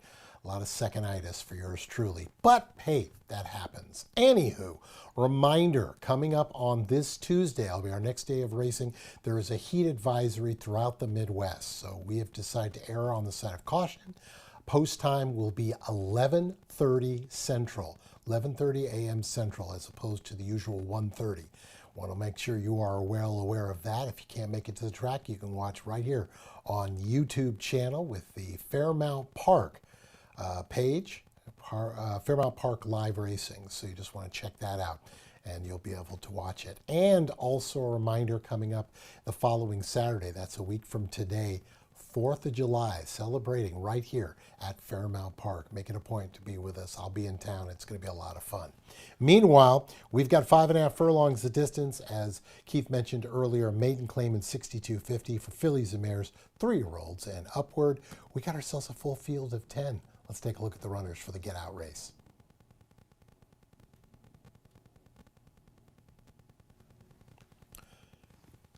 Interesting race, but I've been saying that all day long. See if we can get ourselves up on the beam for one last try. I'm going to take a shot here with the 6, Just Squeezing By, for owner-trainer Jimmy Watkins. The blinkers are on, and a first-time Lasix user for this 3-year-old daughter of Motown from Uncle Mo. It's interesting because Uncle Mo and Run Happy both could do well on the off-going, but the number is not huge. I think this horse shouldn't have a problem on the off-going, but we'll find out. The horse has speed, gets the leading rider, Alexander Bendesu. Got to talk about that race on June 9th. Was just off slow and rushed up. Now, I'm just going to say, for me, that's my pet peeve as an owner. When a horse breaks bad and you rush them up, maybe you felt like you didn't have an opportunity because it was the rail. But at the same standpoint, the best thing to do is try to learn something from the horse. But that might have been in the instructions. Under no circumstances are you to not be on the lead. I don't know them. All I know is owner-trainer Jimmy Watkins, he can put this horse wherever he wants. He opts to leave this horse right at this level. I think they've got the speed. In fact, I think they have the speed of the field. And if they can break up early, I'm hoping today is the day. 6-1 on the morning line. And currently 3-1, so I'm not the only one that's looking at it this way. However, if you like the favorite, Tiny Tot Queen, chances are Travis Wales had a choice of which horse of the two he wanted to ride, and he opts to ride this one for trainer Steve Manley, who was also the owner, 4-year-old daughter of Hit a Bomb from Warfront. Pioneer of the Nile is the sire of the Dam. One would think at some point, hopefully this season, we'll see this horse going 2 turns, because I think the breeding suggests that's exactly what they want to do. Not sure what happens. If somebody goes out and tests Just Squeezing By, maybe that'll really bode well for Tiny Tot Queen. Just not sure at this point. Pioneer of the Nile was okay on the off-going for the Dam side, so that shouldn't be an issue for this one. So it'll be interesting to see how this horse is positioned early in the race. Move our attention to the 2, and this is rather late. It's got that Malibu Moon on the Dam side. We saw it earlier in the card, outside of the fact they blew the turn at the top of the stretch. Horse looked like it was on its way to a win, so this is another one that I think it'll be interesting to see. First time on the off-going with that Malibu Moon lineage, if it turns out to be the place they want to be. This is a 3-year-old daughter of Volatile, and it's a gray. You know what they always say, the grays in the mud? Could be exactly what you're looking for. Victor Lara gets the call, the 7-pound apprentice we mentioned earlier. He's having a great meet with what he has worked with. 29% at the meet thus far. Looks to be in a good spot. Rounding out our top 4, go back to the outside, and we'll go with the 9 horse. 18-1 on O'Hara at Dawn. The blinkers go on this 3-year-old daughter of Maxfield. Street Scent, Shackelford. Off track shouldn't be an issue. Although they tried the mud at Prairie Meadows on June 7th, And this horse just didn't want any part of it. But again, it's a money track. Money track, sloppy track, completely different things. Muddy tracks, you can be spinning your wheels in that one. And it looks like that might have been the case for her. She's been beat a combination of 55 lengths in her first two efforts.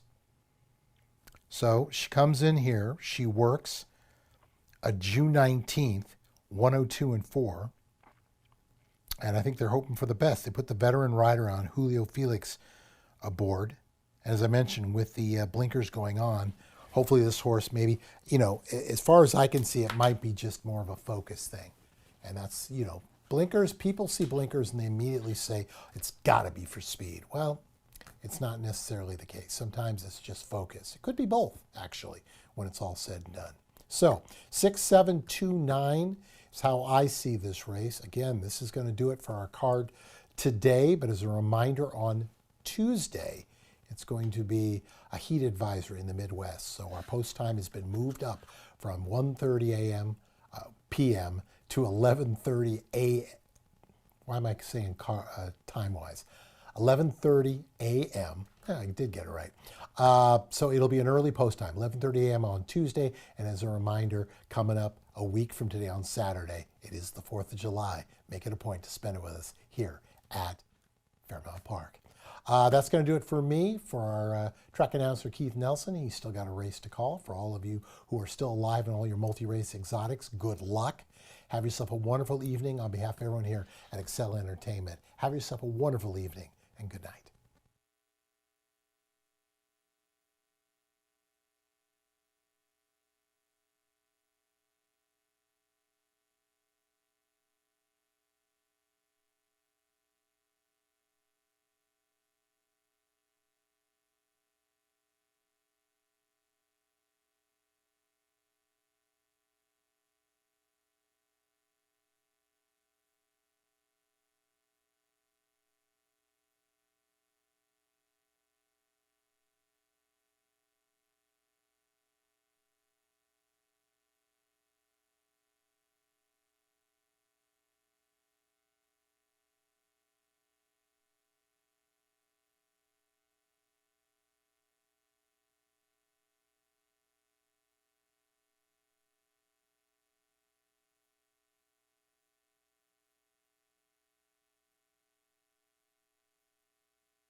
Maiden claiming fillies and mares to sprint 5.5 furlongs in our get out seventh race. Claiming price 6,250. No changes to race number 7 in your program. Post time 6 minutes.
Still have 2 minutes.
Fillies and mares approaching the starting gate for the 7th race.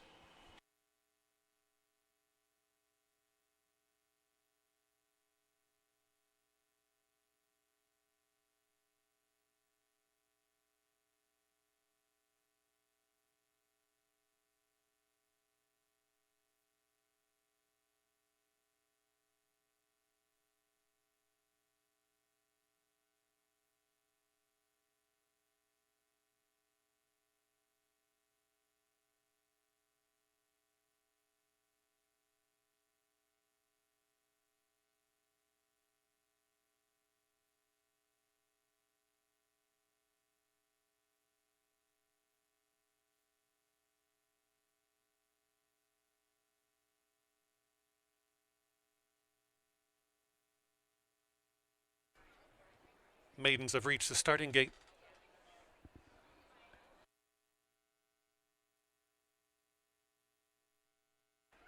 Lady Artist and just squeezing by.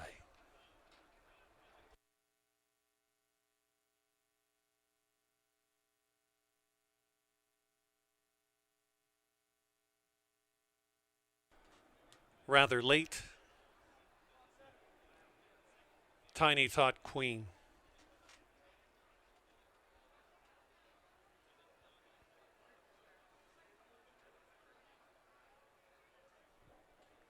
Holly Springs.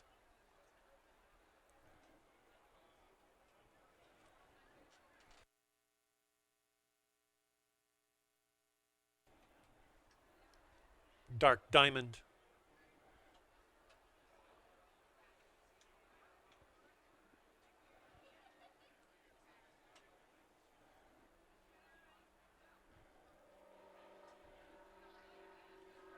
Crazy Like Beth.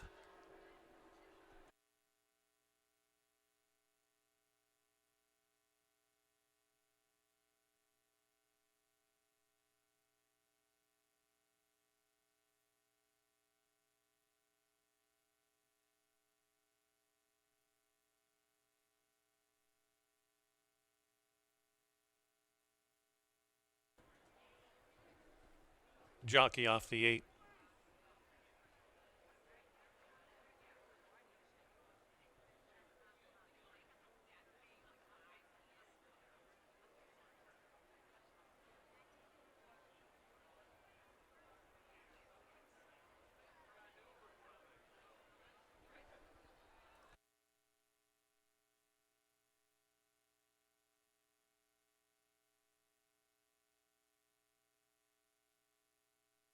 Last one in will be O'Hara at Dawn. In the gate.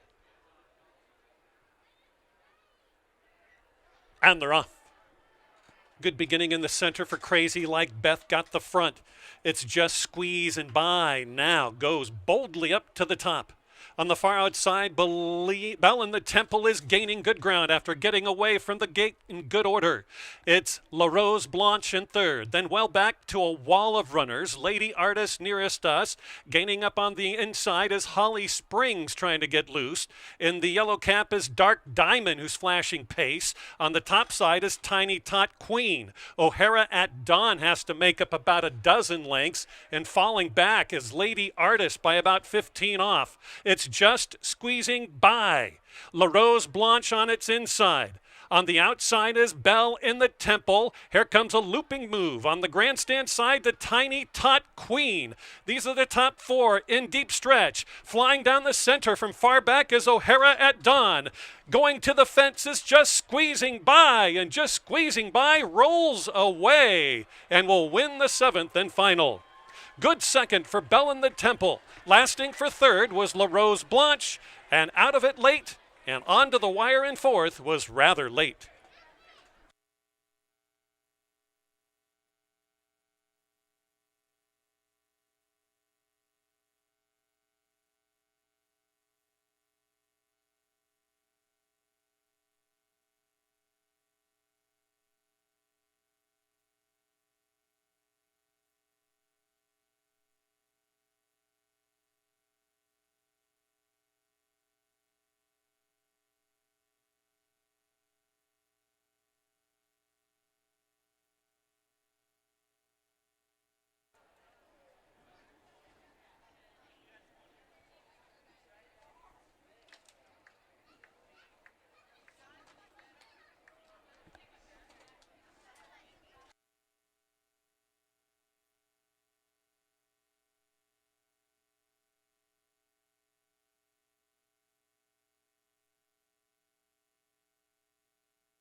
Remember, our next live race time has changed for next Tuesday due to the extreme heat. We'll be starting up at 11:30 a.m. on Tuesday morning. Hope you can be here then.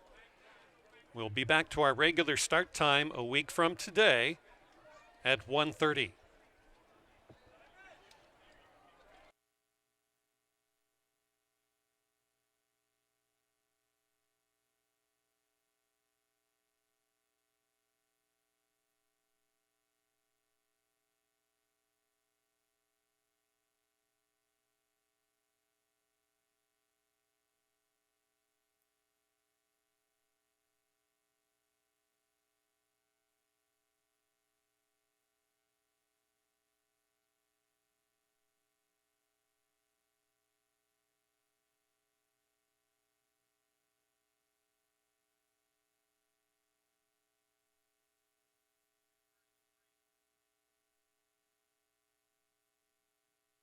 Welcome back to the winner's enclosure, number 6, Just Squeezing By, jockey Alexander Bendezu, owned and trained by Jimmy Watkins. Just Squeezing By is a 3-year-old daughter of Motown out of the Run Happy mare Dixie Dancing, bred in New York by 3 Diamond Farm. The judges are looking at actions of the 3 and the 2. Does not involve your top 3 running order.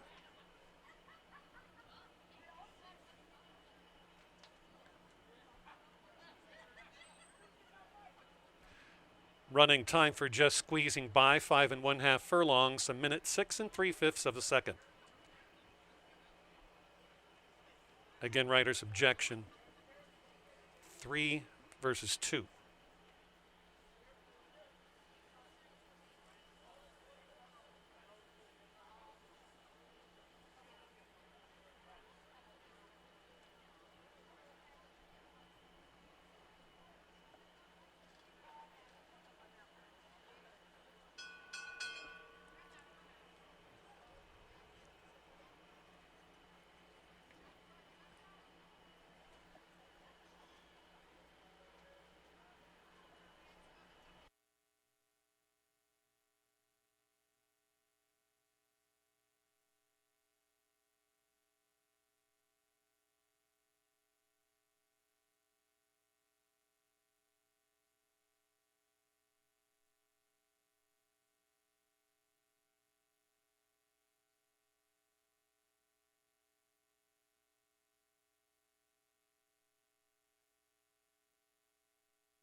Six 10-8-2 will stand official.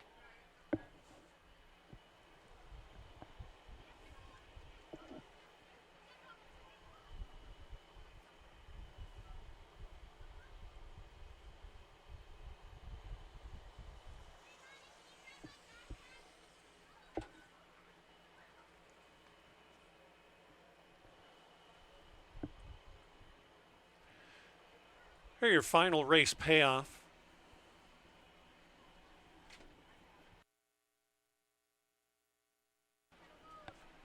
Just Squeezing By, 865, 60, 480. Bell in the Temple, 440 and 340. La Rose Blanche, $22 to show. 10-cent Superfecta, $159.67. The late pick 4 paid 3 of 4 for $35.80. The late double, $19.20. Trifecta, $213 and change. And the late pick 3 paid 2 of 3, $38.40. Thank you again for your attendance. Do it all again at 11:30 in the morning on Tuesday. And hopefully we'll see you back here real soon. And next Saturday, same as it was today, a 1:30 start.